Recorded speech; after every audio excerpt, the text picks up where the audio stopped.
So I'm going to begin by reading chapter 1, Where the Red Fern Grows. I'm just going to read it like this, as if we were in class. I thought about having the words scrolling as I read, but I'm just going to read it. I'll send a link to a PDF version if you want to read along, or maybe you have this book. Unfortunately, I have 20-some copies in our library, but I'm not allowed to get them to you, so just listen very closely if that's all you're going to do. He dedicates this book to my wonderful wife, without whose help this book would not have been written. So remember, he burnt his original manuscript, and then he decided to rewrite it after his wife urged him to. So here we go. Chapter 1, Where the Red Fern Grows. When I left my office that beautiful spring day, I had no idea what was in store for me. To begin with, everything was too perfect for anything unusual to happen. It was one of those days when a man feels good, feels like speaking to his neighbor, is glad to live in a country like ours, and proud of his government. You know what I mean, one of those rare days when everything is right and nothing is wrong. I was walking along whistling when I heard the dog fight. At first I paid no attention to it. After all, it wasn't anything to get excited about, just another dogfight in a residential section. As the sound of the fight grew nearer, I could tell there were quite a few dogs mixed up in it, and they boiled out of an alley, turned and headed straight toward me. Not wanting to get bitten or run over, I moved over to the edge of the sidewalk. I could see that all the dogs were fighting one. About 25 feet from me, they caught him, and down he went. I felt sorry for the unfortunate one. I knew if something wasn't done quickly, the sanitation department would have to pick up a dead dog. I was trying to make up my mind to help when I got a surprise. Up, out of that snarling, growling, slashing mass, reared an old red-boned hound. For a second I saw him. I caught my breath. I couldn't believe what I'd seen. Twisting and slashing, he fought his way through the pack and backed up under the low branches of a hedge. Growling and snarling, they formed a half-moon circle around him. A big bird dog, bolder than the others, darted in, and the hedge shook as he tangled with the hound. He came out so fast he fell over backwards. I saw that his right ear was split wide open. It was too much for him, and he took off down the street, squalling like a scalded cat. A big, ugly cur tried his luck. He didn't get off so easy. He came out with his left shoulder laid open to the bone, and he sat on his rear and let the world know that he had been hurt. By this time, my fighting blood was boiling. It's hard for a man to stand and watch an old hound fight against such odds, especially if that man has memories in his heart like I had in mine. I had seen the time when an old hound like that had given his life so that I might live. Taking off my coat, I waded in. My yelling and scolding didn't have much effect, but the swinging coat did. The dogs scattered and left. Down on my knees, I peered back under the hedge. The hound was still mad. He growled at me and showed his teeth, and I knew it wasn't his nature to fight a man. In a soft voice, I started talking to him. "Come on, boy," I said. It's all right. I'm your friend. Come on now." The fighting fire slowly left his eyes, and he bowed his head, and his long red tail started thumping the ground, and I kept coaxing, and on his stomach, an inch at a time, he came to me and laid his head in my hand. I almost cried at what I saw. His coat was dirty and mud-caked. His skin was stretched drum-tight over his bony frame. The knotty joints of his hips and shoulders stood out a good 3 inches from his body. I could tell he was starved. I couldn't figure it out. He didn't belong in town. He was far out of place with the boxers, poodles, bird dogs, and other breeds of town dogs. He belonged in the country. He was a hunting hound. I raised one of his paws. There I read the story. The pads were worn down slick as the rind of an apple. I knew he had come a long way, and no doubt had long way to go. Round his neck was a crude collar. On closer inspection, I saw it had been made from a piece of check-line leather. 2 holes had been punched in each end, and the ends were laced together with baling twine. As I turned the collar with my finger, I saw something else. There, scratched deep in the tough leather, was the name Buddy. I guessed that the crude, scribbly letters had probably been written by a little boy. It's strange indeed how memories can lie dormant in a man's mind for so many years, yet those memories can be awakened and brought forth fresh and new just by something you've seen or something you've heard, or the sight of an old familiar face. What I saw in the warm gray eyes of the friendly old hound brought back wonderful memories. To show my gratitude, I took hold of his collar and said, "Come on, boy, let's go home and get something to eat." He seemed to understand that he had found a friend, and he came willingly. I gave him a bath and rubbed all the soreness from his muscles. He drank quarts of warm milk and ate all the meat I had in the house. I hurried down to the store and bought more, and he ate until he was satisfied. And he slept all that night and most of the next day, and late in the afternoon he grew restless. I told him I understood, and as soon as it was dark, he could be on his way. I figured he had a much better chance if he left town at night.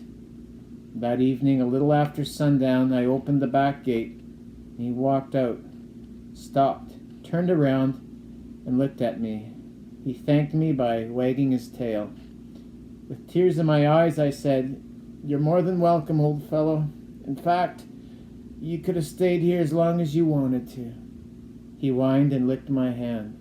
I was wondering which way he would go. With one final whimper, he turned and headed east, and I couldn't help smiling as I watched him trot down the alley. I noticed the way his hindquarters shifted over to the right, never in line with the front, yet always in perfect rhythm. His long ears flopped up and down, keeping time with the jogging motion of his body. Yes, they were all there, the unmistakable marks of a hunting hound.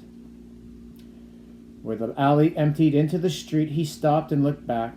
I waved my hand. As I watched him disappear in the twilight shadows, I whispered these words: "Goodbye, old fellow. Good luck and good hunting." I didn't have to let him go. I could have kept him in my backyard. But to pen up a dog like that is a sin. It would have broken his heart. The will to live would have slowly left his body. I had no idea where he had come from or where he was going. Perhaps it wasn't too far, or perhaps it was a long, long way. I tried to make myself believe that his home was in the Ozark Mountains, somewhere in Missouri or Oklahoma. It wasn't impossible, even though it was a long way from the Snake River Valley in Idaho. I figured something drastic must have happened in his life, as it is very unusual for a hound to be traveling all alone. Perhaps he had been stolen, or maybe he had been sold for some much-needed money. Whatever that it was that had interrupted his life, he was trying to straighten it out. He was going home to the master he loved, and with the help of God, he would make it. To him, it made no difference how long the road or how rough or rocky. His old red feet would keep jogging along, on and on, mile after mile. There would be no crying or giving up. When his feet grew tired and weary, he would curl up in the weeds and rest. Water from a rain puddle or a mountain stream would quench his thirst and cool his hot, dry throat.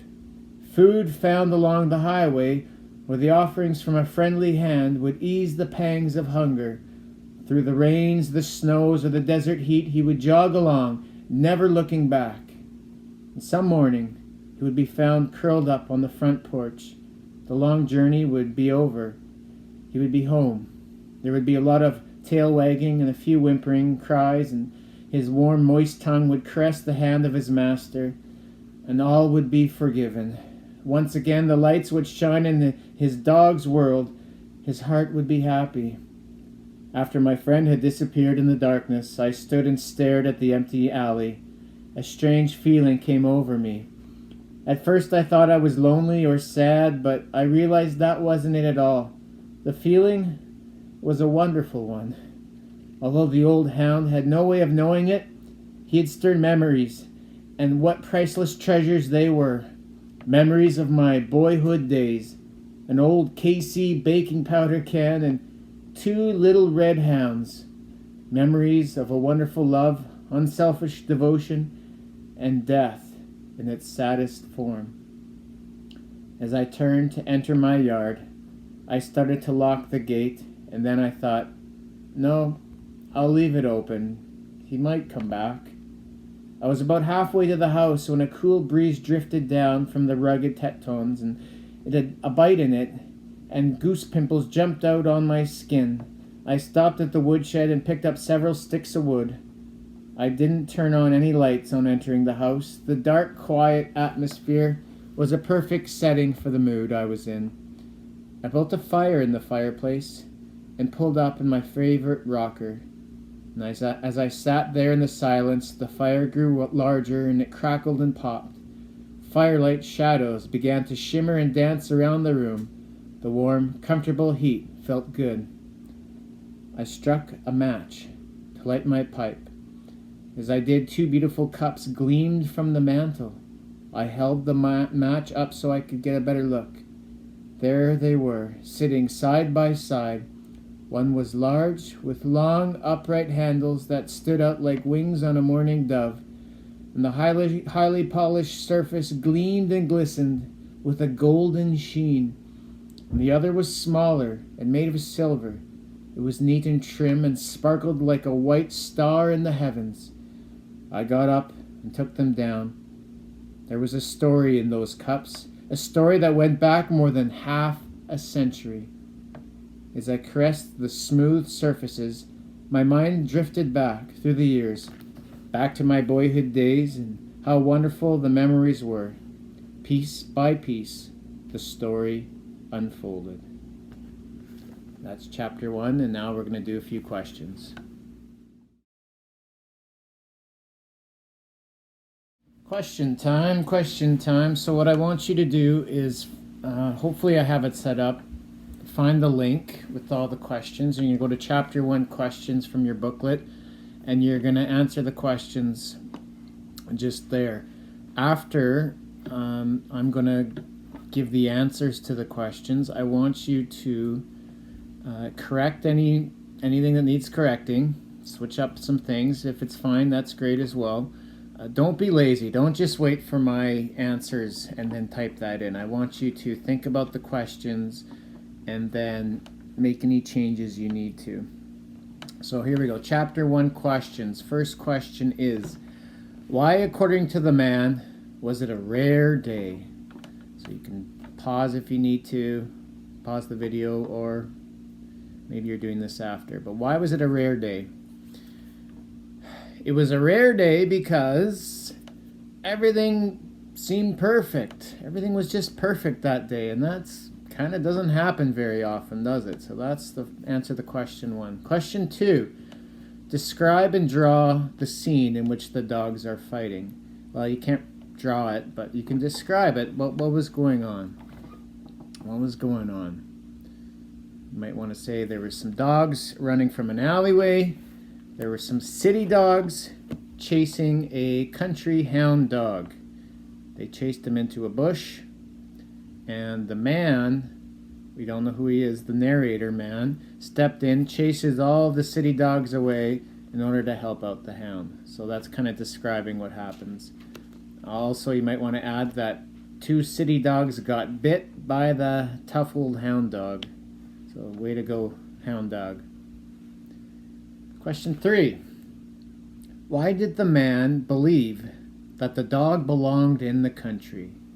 This dog belongs in the country. He's like, why is he thinking that?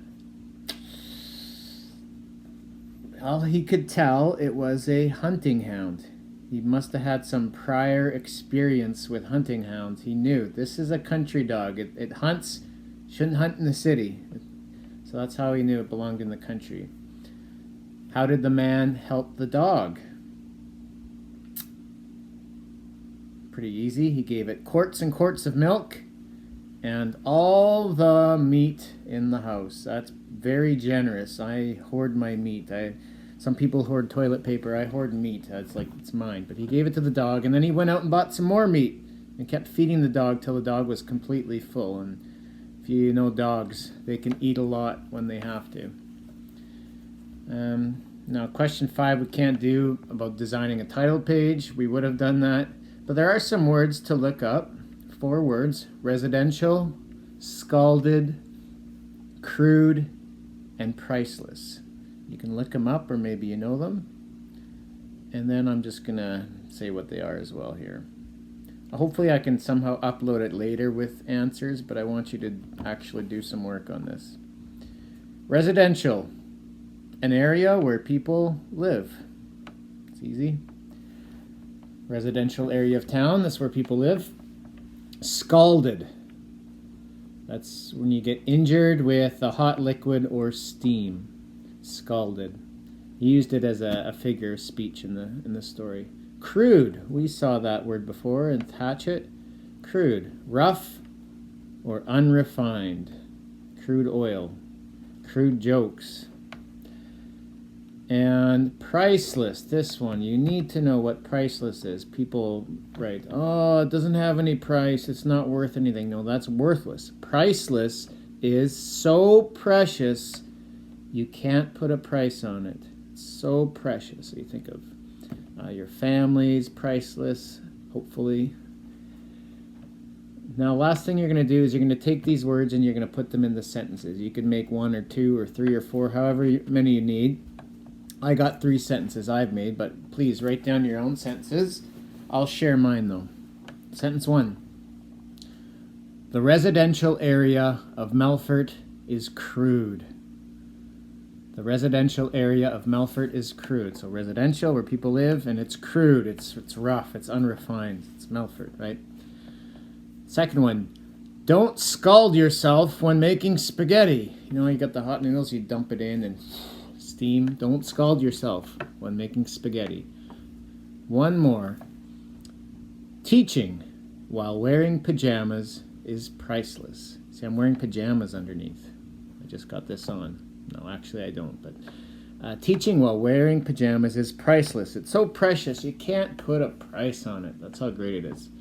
And you have a little enrichment activity. If you got internet going, go to Google Maps, and I want you to find the Ozark Mountains. The story takes place in the Ozarks. Maybe you've heard of the Ozarks on TV. I think there's some mountain men show, something like that. Let's see if I can flip this around here. Okay, so there's the United States. There's Saskatchewan. We are up there. Tisdale. Hop on a plane. Be careful hopping on planes. Fly to the United States. And down in this Oklahoma, Missouri, Kansas area. Sometimes they call it Tornado Alley there. But anyway, the story takes place around here. We're going to zoom in even more. There's the Ozark National Forest. So beautiful, beautiful forest areas. Lots of animals and streams and kind of mountain areas. Zoom in a bit more. There's a town. Remember this, Tahlequah. This town's going to come in. Just this whole general area. It's where our story takes place. Maybe we'll take a closer look at Tahlequah another day. Anyway, there you go, chapter 1. Look forward to reading chapter 2.